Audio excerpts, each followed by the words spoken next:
Hola gente, muy pero que muy buenas a todos y todas.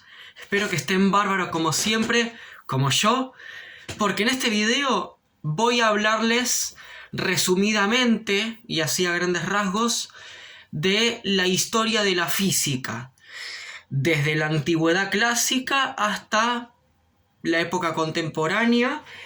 Voy a nombrar algunos científicos importantes. Voy a intentar, repasarla nombrando los aspectos que son fundamentales de conocer de la historia de dicha ciencia, que como ya se podrán imaginar, es un tema tan largo que para poder explayarme mejor y dar detalles profundos, hablar de experimentos, hablar de acontecimientos puntuales sin mencionarlos, tendría que hacer un video de media hora para cada época, ¿sí? Digamos, es algo tan pero tan largo que yo acá lo estoy resumiendo en un video de menos de 20 minutos para que no se me haga eterno. Pero bueno, habiendo dicho todo esto, ahora sí, vamos. La física es una de las ciencias más antiguas de la historia de la humanidad. Existe desde tiempos inmemorables, desde hace milenios. Ya los antiguos filósofos griegos como Aristóteles, Arquímedes, Herón de Alejandría, Demócrito, Tales de Mileto, Euclides, entre otros, venían tratando este tema. Hay incluso quienes sugieren que las civilizaciones antiguas, que en realidad todas, hicieron sus investigaciones, sus elucubraciones y sus teorías, y que han investigado por su cuenta la naturaleza, sus componentes fundamentales y las leyes que rigen el funcionamiento del cosmos. De hecho, hay quienes dicen que en el antiguo Egipto y en la antigua China existían conocimientos muy avanzados de física que más adelante o se perdieron o se robaron y se mantuvieron escondidos hasta la fecha. Algunas cosas son viables, o sea, cabe la posibilidad, y hay quienes dicen que en realidad eso es más que nada una teoría de la conspiración. Yo creo que no, yo creo que esa posibilidad existe, y de hecho les voy a mencionar por qué. Lo que sí es cierto es que la física como campo de estudio existe desde tiempos antiguos, a la par de la filosofía y de la matemática.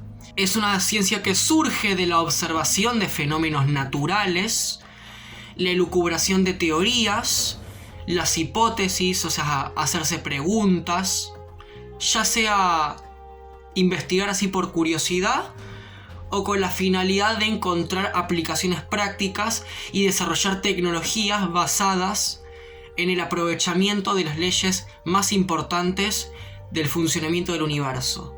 La primera física que tuvo la humanidad fue la del paradigma aristotélico, al menos en Occidente, en el cual básicamente se concebía el mundo como una creación de Dios o de los dioses, y que todo se formaba, toda la realidad física, a partir de 4 elementos que eran tierra, agua, aire y fuego, los dichosos 4 elementos, y que había, por así decir, un elemento superior que era el éter. El éter, que era la energía primordial, el molde de la realidad física, y el aire que respiraban los dioses, según Aristóteles, la quinta esencia, y a partir de ahí es que todo empezaba a tomar forma. Entre los fenómenos que se observaban en aquella época estaban las trayectorias de los planetas, las piedras magnéticas, o sea, los imanes naturales, el ámbar como método para crear electricidad estática, la luz solar, el sonido, y etcétera, etcétera, etcétera. Y entre desarrollos tecnológicos tenemos, por ejemplo, la brújula, las catapultas y las armas de asedio, la construcción de edificios y de barcos, por mencionar algunos. En aquel momento se usaba únicamente el pensamiento inductivo, no tanto el deductivo como sí van a empezar a usar físicos de más adelante hasta nuestros días. Se limitaban únicamente a observar, a hacerse preguntas y a filosofar acerca de eso. acá es justamente donde empieza a surgir también la idea del átomo. Desde tiempos inmemorables, todos los filósofos han creído que en algún momento la materia tenía que dejar de poder dividirse, y por eso a la unidad más básica le pusieron átomo, porque como su nombre lo indica, a, negación, tomo, partes, o sea, sin partes, indivisible. Después de la caída del Imperio Romano de Occidente y el apogeo de la Iglesia Católica, pasamos de la Edad Antigua a la Edad Media, en la cual Occidente se va a ir mezclando muy de a poco con el mundo árabe islámico, que paralelamente también estudió los mismos fenómenos que los filósofos griegos. Entre los árabes más influyentes están, por ejemplo, Alhazen, Avicena y Al-Farabi, por mencionar algunos. En la Edad Media, y sobre todo en la época feudal, se llevó a cabo por parte de la Iglesia Católica y de la mano de la Santa Inquisición, para ser más específicos, un trabajo muy arduo de persecución y de oscurantismo, en el cual la Iglesia Católica ha capturado y escondido documentos importantísimos de los filósofos y los científicos más importantes hasta aquel entonces, y es por eso que yo digo que la idea de que civilizaciones antiguas hayan tenido conocimientos avanzados que se hayan perdido, me parece que es viable, ya que sabemos a ciencia cierta que la Iglesia Católica persiguió a muchísimos científicos y se apropió de muchísimos documentos con saberes importantísimos. Todo como parte de su plan y de su proyecto de esconder conocimientos para mantener a la gente ignorante y poder controlar fácilmente a las masas. En la Edad Media prácticamente no había razonamiento ni deductivo ni inductivo, ya que había que hacerle caso a rajatabla a los dogmas difundidos por las iglesias para no morir quemado en la hoguera. No obstante, eso no quita el hecho de que tanto dentro como fuera de dicha institución haya habido gente estudiosa y experimentadora de esta materia, de la física. Para los siglos XV y XVI empieza un nuevo despertar de la física, ya que es la época del Renacimiento, es la época de la reforma religiosa protestante, es la época del humanismo, del descubrimiento de América.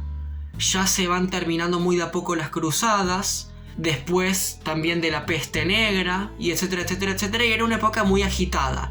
La física, por supuesto, también tuvo un gran periodo de despertar, en el cual aparecieron personajes como Leonardo da Vinci, Galileo Galilei, Nicolás Copérnico, Johannes Kepler, Giovanni de la Porta, entre otros. Es bien sabido que Da Vinci fue todo un visionario y un genio adelantado a su época, que posiblemente rescató conocimientos ancestrales que la iglesia escondió, y también sabemos muy bien que Galileo, Kepler y Copérnico han estudiado sobre todo el movimiento, las trayectorias y la mecánica celeste. Tuvieron gravísimos problemas con la Inquisición, sobre todo por cuestionar el modelo geocéntrico del universo planteado por la iglesia, ya que ellos habían llegado por medio de ecuaciones, observación y razonamiento deductivo que el sistema solar y que el universo no era geocéntrico sino heliocéntrico. La Tierra gira alrededor del Sol y no al revés. A Galileo sabemos que casi lo queman en la hoguera por ese motivo. Es en esta época cuando apareció el método científico planteado y desarrollado por el mismísimo Galileo. O sea, este método que consiste en observar fenómenos, hacerse preguntas, elaborar una hipótesis, realizar experimentos que puedan respaldar o no la hipótesis, elaborar una teoría que explique satisfactoriamente tanto la elucubración, la hipótesis, como los resultados obtenidos experimentalmente, o si no, la autocrítica y el replanteamiento y tal vez deducción de cosas para por ahí experimentar más adelante. Hacia los siglos XVII y XVIII empiezan a aparecer muchos otros personajes, en los cuales destaca sobre todo Isaac Newton.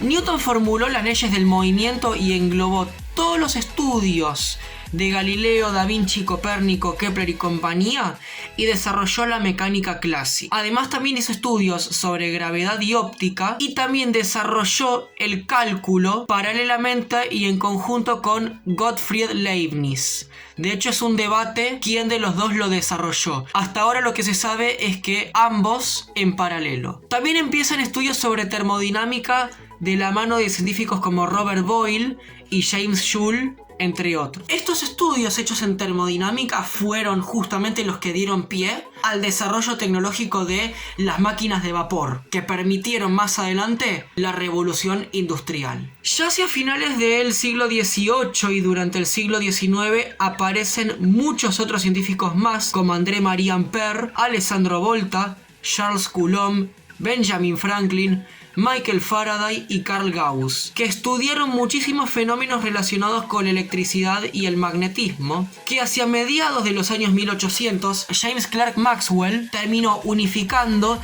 y dándoles una vuelta de tuerca. Se dio cuenta de que todos los estudios sobre energía eléctrica e imanes hechos por estos científicos formaban parte de un mismo y único fenómeno, que era el electromagnetismo. De la misma manera que Newton englobó todos los estudios del movimiento en la mecánica clásica, Maxwell hizo lo mismo con el electromagnetismo. Y el broche de oro de su teoría fue las 4 ecuaciones de Maxwell, que hay quienes dicen que fueron más de 20. Me gustaría en otro momento hacer un video sobre eso. Pero bueno, Maxwell también dedujo y predijo la existencia de las ondas electromagnéticas. Más adelante va a aparecer un científico que va a ser Heinrich Hertz, que terminaría comprobando experimentalmente lo que Maxwell anticipó, o sea, la existencia de ondas electromagnéticas, y se supo que la luz era una de estas ondas. En 1887 se llevó a cabo el experimento de Michelson-Morley, que intentó detectar por medios experimentales la existencia del éter. Este elemento que se venía teorizando desde la época de la antigua Grecia, que hay quienes dicen que incluso el propio Newton creía que la gravedad se originaba en el éter, y Maxwell también dijo que las ondas electromagnéticas se propagaban a través del éter. El punto es que el experimento de Michelson-Morley no logró detectarlo, por lo tanto se asumió que el éter no existía. Hasta ese momento, entre los años 1600 y hasta principios del siglo XX, los científicos tenían una visión del universo newtoniana y mecanicista. Ellos lo que creían era que el universo era, por así decir, como una especie de gran máquina en la cual, por medio de fórmulas, leyes y ecuaciones, se podía saber a ciencia cierta el pasado y el futuro de todos los sistemas físicos que existen en el cosmos. Hasta que, llegado el siglo XX, se viene el declive de la física clásica para dar pie al inicio de la física moderna. Cuando la comunidad científica estaba más convencida que nunca de que ya habían descifrado todo y que la física era una ciencia completa, apareció en primer lugar Albert Einstein con su teoría de la relatividad. Una teoría revolucionaria que fue totalmente en contra de la visión del mundo newtoniana, básicamente porque planteaba, primero, que el espacio y el tiempo están unidos y que son relativos al punto de vista de un observador, a diferencia de Newton, que planteaba que el espacio y el tiempo eran cosas separadas y absolutas. Además, demostró que la materia y la energía son intercambiables, ya que la materia en realidad es ilusoria, no es más que energía concentrada y aglomerada en muy altas cantidades. Es decir, en la visión mecanicista, el cosmos estaba hecho por 4 elementos principales y fundamentales, que eran materia, energía, espacio y tiempo. Einstein puso en tela de juicio la visión que tenían todos sus científicos, los científicos anteriores, de estos 4 elementos. También va a aparecer otra camada muy importante de científicos, que van a ser los físicos cuánticos, de la mano de Max Planck, Erwin Schrödinger, Werner Heisenberg, Louis de Broglie, Rutherford, entre otros. Esta camada de científicos planteó, entre tantas cosas, los descubrimientos que hicieron de que, primero, las leyes de Newton solo son válidas para los cuerpos macroscópicos, es decir, a nivel micro las leyes de Newton no funcionan. También existe la incertidumbre, las partículas cuánticas se pueden superponer y bueno, muchas otras cosas que van en contra del sentido común, como la no linealidad del tiempo, la materia no es palpable, la no localidad del espacio y bueno, un lío total, ya lo sé. Dentro del área de la física moderna, todos los descubrimientos que se hicieron en el área del electromagnetismo terminaron dando pie al desarrollo en primer lugar de la electrónica y más adelante de la computación y de la informática. Además, dentro del periodo de la física moderna, de la relatividad y de la cuántica se desprenden la física de partículas, la física atómica, molecular y nuclear, la física de la materia condensada y del estado sólido, la física de nuevas energías, la física teórica y etcétera, etcétera, etcétera. A lo largo del siglo XX también aparecieron muchísimos científicos como Wolfgang Pauli, Marie Curie, Richard Feynman, Stephen Hawking, Michio Kaku, entre muchos otros. Se está tratando de llegar a una teoría del todo y se siguen haciendo avances importantísimos en biofísica, física computacional, astrofísica y etcétera, etcétera, etcétera. Entre teorías que apunten a ser teorías del todo tenemos la teoría de cuerdas y supercuerdas, la teoría M, la teoría cuántica de campos, bueno, y muchas otras más. Hoy en día, muchos científicos están tendiendo a querer muy de a poco ir reconciliando la física como ciencia dura, experimental y de razonamiento lógico, matemático y lineal con las antiguas disciplinas místicas orientales basadas en la interiorización, la meditación y digamos la expansión de la conciencia por medios no convencionales o no científicos. Y también se está revitalizando en algunos casos las teorías del éter. Por cierto, va a haber videos en los que voy a hablar de ese tema, así que búsquenlos en mi canal. Pero bueno, después de muchos años, al parecer, todo lo que se hizo desde la época de la física aristotélica, la clásica, la moderna y la contemporánea, que es la que estamos ahora, unificando puntos de vista tanto antiguos como contemporáneos. Bueno, esta fue contada muy por arriba la historia de la física con los aspectos que yo consideré más importantes saber. Y por cierto, esto no es todo, o sea, es mucho más complejo, pero tampoco lo voy a contar todo para no irme por las ramas. Bueno, el video hasta acá llega y como siempre yo espero de corazón que te haya interesado. Dale like, suscríbete. Si tenés alguna idea, alguna pregunta o algo que me quieras comentar, te invito a dejarlo en la caja de comentarios porque eso me hace ver que te interesa el contenido que yo genero. Y bueno, chau hasta ahora y nos vemos en el próximo video. Fuerte abrazo y chau chau.